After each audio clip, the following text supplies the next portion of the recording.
kasi pakilamera! Bobo ka, matanda ka! Bakit pag inom ko kasama mo akong pare ko pinakikialaman mo? Bakit kasi hindi mo na lang pakialaman yung buhay mo? Hindi kita pinakikialaman! Nasa iyo pa rin ang desisyon kung pagpapatuloy mo yung pagbibisyo mo! Ang akin lang, sinasaway lang kita! Dahil panay ng pagkakasakit mo, kakainom mo ng alak at kakasigarilyo! Ano pa na naman?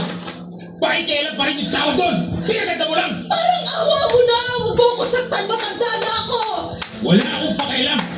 Dapat sa'yo, turuan ng leksyon para magtanda! Teka, tay! Anong ginawa niyo kay Lola?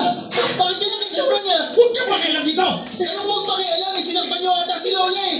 Masyado mo namang mahal na mahal itong matandang ufloba na to! Gusto mo magsama kayo eh! O yan! Lola! Ayos na po ba kayo? Ayos lang naman ako, pero masakit lang na konti ang ulo ko.